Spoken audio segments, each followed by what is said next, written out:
The day Jacob Peterson's life took a turn for the bizarre began like any other perfect summer Saturday in the suburban paradise of Oak Ridge Estates. The sky was a flawless azure blue, the temperature a comfortable 82 degrees, and the water in his meticulously maintained pool sparkled like liquid diamonds.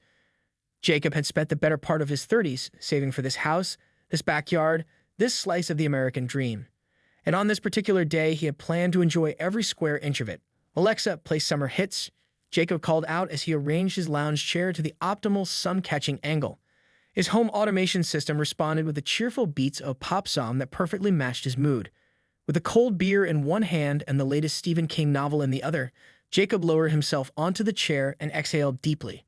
This was living. Precisely 17 minutes into his relaxation ritual, the unmistakable sound of barking shattered his tranquility. "What the—" Jacob sat up, squinting toward the 6-foot privacy fence that enclosed his backyard sanctuary. The barking grew more insistent, followed by the sound of scratching against wood. Before Jacob could fully process what was happening, a blur of golden fur sailed over his fence with surprising athleticism and landed with a spectacular splash in the deep end of his pool.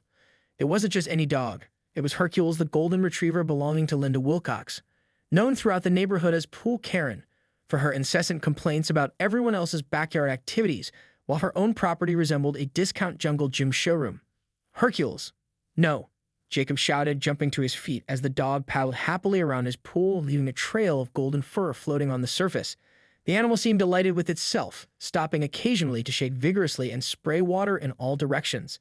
Jacob grabbed his phone and pulled up Linda's contact. 3 rings, then 4. "Hello?" Linda's voice carried that distinctive tone of someone who was already irritated before the conversation had even begun. "Linda, it's Jacob from next door.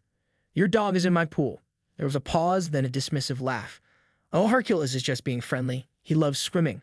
Just let him enjoy himself for a bit, and I'll come get him when I finish my yoga." Jacob blinked, momentarily stunned into silence. "Linda, this isn't a doggy daycare. Could you please come get him now?" "I'm in the middle of something important," Linda replied with an exaggerated sigh. "Besides, chlorine is good for his coat. Think of it as doing me a favor." Before Jacob could respond, she had hung up. He stared at his phone in disbelief and at the dog who was now doing lazy circles in his pristine pool. This wasn't the first incident with Linda. Over the past year, she had reported him to the HOA for having friends over past 9 p.m., called the police when his new grill produced excessive smoke during a cookout, and filed a formal complaint when he painted his back door navy blue instead of the approved midnight Cascade shade. Jacob watched as Hercules climbed out of the pool, shook himself violently, then proceeded to roll joyfully on Jacob's previously immaculate patio furniture. Something inside Jacob snapped. A slow smile spread across his face as a plan formed in his mind. If Linda wanted to treat his pool like a public facility, perhaps he should embrace that concept, but on his own terms. He picked up his phone again, but this time he wasn't calling Linda. "Hey, Mike, it's Jacob. Remember that phone machine you used for your daughter's Sweet 16? Is there any chance I could borrow it tomorrow? I'm thinking of throwing a little impromptu party." By Sunday morning, Jacob had transformed from a mild-mannered IT consultant into a tactical mastermind with a mission. He sat at his kitchen island, sipping coffee and making notes on his iPad while occasionally glancing out the window at Linda's house. Her pristine white Mercedes was still in the driveway, which meant she hadn't left for her regular Sunday brunch with the neighborhood gossip committee yet. The doorbell rang at precisely 10:30 a.m. Jacob opened it to find Mike, his college roommate turned local DJ and event coordinator, standing there with a mischievous grin. "One industrial-grade phone machine as requested," Mike announced, patting the large case beside him. "Though I've got to say, this is the first time I ever set up for a party with an attendance of one." Jacob's smile was enigmatic. "Oh, I'm expecting at least one uninvited guest." After helping Mike bring in the phone machine and several containers of bubble solution, Jacob outlined his plan. Mike's eyebrows rose progressively higher with each detail. "You realize this is next-level petty, right?" Mike finally said, but his wide grin betrayed his approval. "I prefer to think of it as educational," Jacob replied, checking his watch. "Linda needs to learn about boundaries, and I'm simply providing a practical demonstration." Over the next few hours, they transformed Jacob's backyard into what could only be described as a foam enthusiast's dream. The machine was strategically positioned at the far end of the pool, aimed to create maximum foam coverage while remaining somewhat hidden from direct view from Linda's house. Mike had even brought LED lights that could be positioned underwater to create a color-changing effect once evening fell. "The foam solution is pet-safe," Mike explained as they filled the machine's reservoir. Hypoallergenic, biodegradable, and will break down in the pool without clogging your filter system. I use it for kids' parties all the time. Jacob nodded appreciatively. Even in revenge, he was determined to be responsible. At 2 p.m., they heard the distinctive sound of Linda's Mercedes pulling into her driveway. Jacob peered through the slats in his fence and watched as she unloaded several shopping bags, her yoga mat, and finally unleashed Hercules in her backyard. Perfect timing, Jacob muttered. Phase 1 begins now. He pulled out his phone and initiated a call to Linda. When she answered, he adopted his most apologetic tone. Linda, hi. It's Jacob next door. I wanted to apologize for being short with you yesterday about Hercules. I've been thinking about it, and you're right. Dogs need to swim and play. There was a pause on the other end, followed by Linda's surprised but smug voice. Well, I appreciate you seeing reason, Jacob. Hercules is a very social animal with needs. Absolutely, Jacob agreed, catching Mike's eye as his friend struggled to contain his laughter. In fact, I'm calling because I've just put in a new water feature that I think Hercules might enjoy. I'll be out for the afternoon, but my back gate will be unlocked if you want to bring it over for a swim. How thoughtful, Linda replied, her voice warming considerably now that she believed she had won. We might just do that. Hercules does get restless in the afternoons. Great, the pool's all yours, Jacob said, ending the call before the laughter bubbling in his throat could escape. Mike slow clapped as Jacob turned around. That was Oscar-worthy. But are you sure she'll actually bring the dog over? Jacob glanced at his watch again. Linda lives her life on a schedule.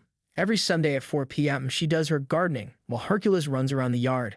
By 4:15, she'll be annoyed enough by his energy to remember my convenient offer. And by 4:30, he walked over to the foam machine and patted it affectionately. By 4:30, Operation Foam Sweet Foam will be in full effect. Now help me set up these cameras. I want to capture every magnificent moment of this educational experience. Jacob and Mike sat in Jacob's home office, eyes glued to the computer monitor that displayed 4 different camera angles of the backyard. The clock on the screen read 4:17 p.m. Jacob drummed his fingers on the desk, while Mike munched on potato chips with the focused intensity of someone watching the Super Bowl. Maybe she's not coming, Mike said, checking his watch. She'll come, Jacob replied with certainty. Linda's as predictable as. The sound of a gate latch clicking cut him off. On the monitor, they watched as Linda's manicure hand pushed open Jacob's back gate. She stepped into the yard wearing designer gardening gloves and a wide-brimmed sun hat that made her look like she was posing for the cover of Suburban Chick magazine. Hercules bounded in after her, immediately making a beeline for the pool. Right on schedule, Jacob whispered, reaching for the small remote control they had connected to the foam machine. Let's give them a minute to get comfortable. Linda strolled around Jacob's yard with the entitled air of a property assessor, critically eyeing his landscaping and occasionally making dismissive gestures. She even had the audacity to pluck a few flowers from his garden and tuck them into her hat. Meanwhile, Hercules had already jumped into the pool and was paddling around joyfully, leaving a fresh trail of golden fur in his wake. She's literally stealing my flowers, Jacob said incredulously. And taking selfies, Mike added as Linda pulled out her phone and began posing by the pool edge. Is she posting on social media from your yard? Jacob leaned closer to the screen. Sure enough, Linda was typing something on her phone with a smug smile on her face. That's it, Jacob decided, picking up his own phone to check Instagram. Within seconds, he found Linda's latest post, a selfie by his pool with the caption, enjoying a neighbor's pool while they're away. Hashtag neighborlife hashtag Sunday Funday, hashtag pool day. Unbelievable, Mike breathed. She's actually bragging about trespassing. Jacob's finger hovered over the remote control button. I think it's time for the party to start, don't you? With a dramatic flourish, he pressed the button. On the screen, they watched as the foam machine whirred to life. At first, Linda didn't notice the device beginning to bubble in its concealed location behind a large potted plant. She was too busy arranging herself on one of Jacob's lounge chairs, having kicked off her sandals and placed her sun hat delicately on the table beside her. The first indication that something was amiss came when Hercules began barking excitedly at the growing mountain of foam that was now cascading toward the pool. Linda looked up from her phone, her expression morphing from annoyance at being disturbed to utter confusion as she spotted the wall of bubbles advancing toward her. What on earth? They heard her exclaim through the outdoor microphones they'd set up. The foam moved with surprising speed, pouring into the pool where it created a bizarre whirlpool effect around the delighted Hercules. The dog began snapping at the bubbles, his tail wagging so vigorously it created mini waves in the increasingly foamy water. Linda jumped to her feet, but it was too late. The foam had reached the patio area and was quickly encroaching on her personal space. She grabbed her hat and sandals, looking around frantically for the source of the unexpected bubble invasion. Hercules, "Come," she commanded, but the dog was having the time of his life, leaping through foam mounds and barking joyfully. Jacob and Mike were doubled over with laughter. They watched Linda trying to navigate through the rapidly expanding sea of foam that now reached her knees. She slipped once, catching herself on a pool chair, which only added to their hysterics. "The underwater lights," Mike gasped between laughs. "Turn on the lights." Jacob flipped another switch on the remote, and suddenly the pool began to glow, changing colors: red, blue, green, purple, illuminating the foam from below and creating an otherworldly disco effect. Linda's face had turned a shade of red that matched one of the pool lights. She finally managed to grab Hercules by the collar, but the excited dog shook vigorously, covering her designer outfit in a combination of pool water and foam. "This is better than I imagined," Jacob said, wiping tears of laughter from his eyes. Just then, Linda looked directly at one of the hidden cameras, her eyes narrowing in sudden realization. "Jacob Peterson," she shrieked, her voice so loud that the microphone briefly crackled with distortion. "I know you are watching this. This is completely unacceptable." Jacob reached for the microphone connected to his outdoor speaker system. He cleared his throat, composed himself, and pressed the talk button. "Hello, Linda," his voice boomed across the yard. "I hope you and Hercules are enjoying your unauthorized pool day. Consider this your formal introduction to the concept of property boundaries. What happened next would go down in neighborhood legend for years to come." Linda stood in the middle of the foam-covered yard, her designer outfit ruined, her perfectly styled hair now a soggy mess, and her face contorted with rage. Hercules, on the other hand, was having the time of his life, diving through foam mountains and emerging with a bubbly beard that would have been adorable under different circumstances. "You planned this?" Linda screeched, pointing an accusatory finger at one of the hidden cameras. "This is harassment. This is destruction of property. This is my private property that you're trespassing on," Jacob's voice replied calmly through the speaker system. "And I have the Instagram post to prove it." Linda's mouth opened and closed several times before she managed to form words. You tricked me." "No, Linda, I simply offered you the same courtesy you offered me, unilaterally deciding how my pool should be used. I just added some ambience." Mike was practically on the floor of the office, tears streaming down his face as he watched the scene unfold. "Dude, this is epic," he managed between gasps of laughter. On screen, Linda was attempting to wade through the foam toward the gate, pulling a reluctant Hercules behind her. The foam had reached mid-thigh level in some areas of the yard, and the pool itself was barely visible beneath a mountain of bubbles that continued to grow. "You've gone too far this time, Jacob," Linda shouted, losing one of her sandals in the foam. "The HOA will hear about this. I'm sure they'll be very interested in the video of you trespassing and stealing flowers from my garden," Jacob countered. Linda's face paled momentarily before she resumed her determined trudge toward the exit. However, as she approached the gate, her leg caught on something hidden beneath the foam and she stumbled forward, releasing Hercules' collar in the process. The dog immediately took this opportunity to launch himself back into the foamy pool with an enthusiastic bark. "Hercules, no!" Linda lunged for the dog but missed, slipping again and this time falling completely into the foam. When she emerged, she looked like a very angry snowman covered head to toe in bubbles. It was at this precise moment that the situation escalated to a whole new level. A loud, piercing siren suddenly cut through the air, startling both humans and dog. Red lights began flashing from sensors mounted around Jacob's yard, sensors that had been installed as part of his home security system after a string of garden-gnome thefts in the neighborhood last year. Jacob and Mike looked at each other in confusion. "Did you activate the alarm system?" Mike asked. "No," Jacob replied, quickly checking his security app. His eyes widened. "Oh no." The app showed that the motion sensors had detected unusual activity in his backyard and automatically triggered the alarm. The system, designed to be smart and responsive, had interpreted the massive amount of foam as a potential security threat, possibly a fire or chemical spill, and had not only activated the local alarm, but also sent an automatic alert to the local police department. "We need to shut it off," Jacob exclaimed, frantically tapping on his phone to disable the system. But it was too late. The app displayed a cheerful message informing him that emergency services had been dispatched and would arrive shortly. Outside, Linda was in a full-blown panic. The combination of the blaring alarm, flashing lights, and the knowledge that she was essentially caught red-handed in a trespassing situation had sent her into crisis mode. She renewed her efforts to capture Hercules, who had become agitated by the alarm and was now racing around the yard, barking at the noise and creating foam trails that resembled abstract art. "I'm calling my lawyer," Linda threatened, her voice barely audible over the alarm. "This is entrapment. This is." Her tirade was cut short by the unmistakable sound of approaching sirens, not from Jacob's house, but from the street. Police sirens. Jacob and Mike exchanged panicked looks. "I think we may have overshot a bit," Mike said, his earlier glee replaced by concern. "You think?" Jacob replied, watching as two police cars pulled up in front of his house on another security camera feed. 4 officers got out, looking up at his house with expressions that suggested this was not how they had planned to spend their Sunday afternoon. The doorbell rang, its cheerful chime incongruous with the chaos unfolding in the backyard and the stern-faced officers now standing on Jacob's front porch. "What do we do?" Mike whispered. Jacob took a deep breath and straightened his shoulders. "We own it. We tell the truth." And he added, glancing one more time at the monitor where Linda was now attempting to hide behind a foam-covered patio chair, as if that would somehow make her invisible to approaching officers, "We show them the video evidence." As Jacob headed downstairs to answer the door, he couldn't help but wonder if his revenge plan had spiraled a bit out of control. But then he remembered Linda's smug face as she posted selfies from his pool, and he smiled despite himself. Sometimes lessons in respecting boundaries came with unexpected consequences for everyone involved. Jacob opened his front door to find 2 police officers standing on his porch, their expressions a mixture of confusion and professional detachment. Behind them, 2 more officers were surveying the property, no doubt puzzled by the lack of visible emergency despite the blaring alarm.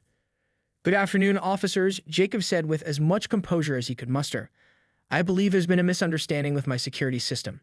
"Sir, we received an automated emergency alert from this address," the taller officer explained, consulting his tablet. "Officer Jenkins and I are responding to a potential chemical hazard." He looked up, one eyebrow raised questioningly. Jacob cleared his throat. "Yes, about that." Before he could continue, a foam-covered figure appeared from around the side of the house, followed by one of the officers who had been checking the perimeter.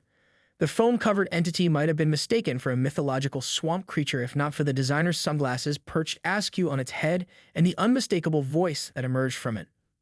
"Officers, thank goodness you're here," Linda exclaimed, attempting to wipe foam from her face with equally foam-covered hands. "I want to press charges against this domestic terrorist." She pointed dramatically at Jacob. The officers looked from Linda to Jacob, their professional training clearly not having prepared them for this particular scenario. "Ma'am, are you injured?" the second officer asked, instinctively reaching for a notepad before realizing it would be useless against Linda's dripping foam situation. "Only my dignity and my Gucci sandals," Linda declared. "This man," she jabbed a finger toward Jacob, "deliberately set a trap for me and my dog."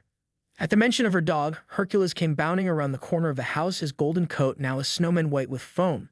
Unlike his owner, he seemed absolutely delighted with the day's events, his tail wagging furiously as he approached the group on the porch. "Hercules, no." Linda lunged for the dog, but it was too late. Hercules shook vigorously, sending foam flying in all directions. The officers jumped back, but not quickly enough. Small blobs of foam landed on their crisp uniforms. "Perhaps we should continue this discussion inside," the first officer suggested, brushing foam from his sleeve with a resigned expression. 10 minutes later, they were all seated in Jacob's living room. Linda had been given a towel, which she used more for dramatic dabbing at her face than actual drying. Mike sat quietly in the corner, trying his best to become invisible. Hercules, banished to the entryway, whined occasionally but seemed content to lick remaining foam from his paws. "Let me see if I understand the situation," Officer Jenkins said after listening to both sides of the story. "Ms. Wilcox, you entered Mr. Peterson's property without explicit permission. He invited me?" Linda interjected. "After you let your dog use his pool without permission yesterday," the officer continued steadily, "and Mr. Peterson set up a foam machine as a deterrent?" "A teaching tool," Jacob corrected. The officer gave him a look that suggested he wasn't helping his case. "A teaching tool that triggered your security system and caused emergency services to be dispatched." Jacob nodded, having the grace to look somewhat abashed. "That part was unintentional. The system interpreted the foam as a potential chemical hazard." "And you have video of all this?" the second officer asked. "Yes, from multiple angles," Mike chimed in helpfully from his corner, immediately shrinking back when Linda shot him a venomous glare. Officer Jenkins sighed deeply. "Ms. Wilcox, did you post on social media about using Mr. Peterson's pool without his knowledge while he was supposedly away?" Linda suddenly became very interested in a foam spot on her sleeve. "It was just an innocent post." "I have it right here, officers," Jacob said, holding up his phone to display the incriminating Instagram evidence. Timestamps 17 minutes before the foam machine was activated. The officers exchanged looks that communicated years of shared experience dealing with neighborhood disputes that had escalated beyond reason. "Here's what's going to happen," the senior officer finally said. Ms. Wilcox, you were trespassing on private property by your own admission on social media. Mr. Peterson, you created a situation that resulted in a false emergency call. But both Linda and Jacob started simultaneously. I'm not finished, the officer continued firmly. We could charge both of you, trespassing, misuse of emergency services, possibly even mischief. Or you could both agree to the following terms.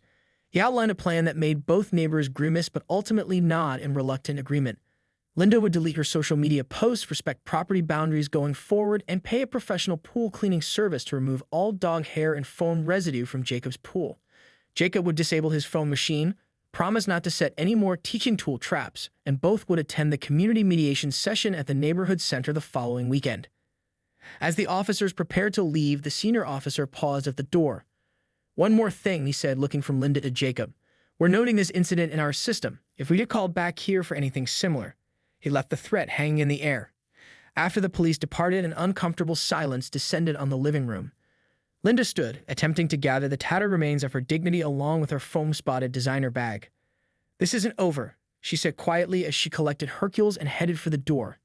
Jacob watched her go, wondering if he had truly won this battle or merely escalated a neighborhood Cold War into something more dangerous. The foam party had been satisfying, extremely satisfying. He was being honest with himself, but the consequences were still unfolding. As Linda's foam-crusted figure retreated down his driveway, Jacob couldn't shake the feeling that the final chapter of this story had yet to be written.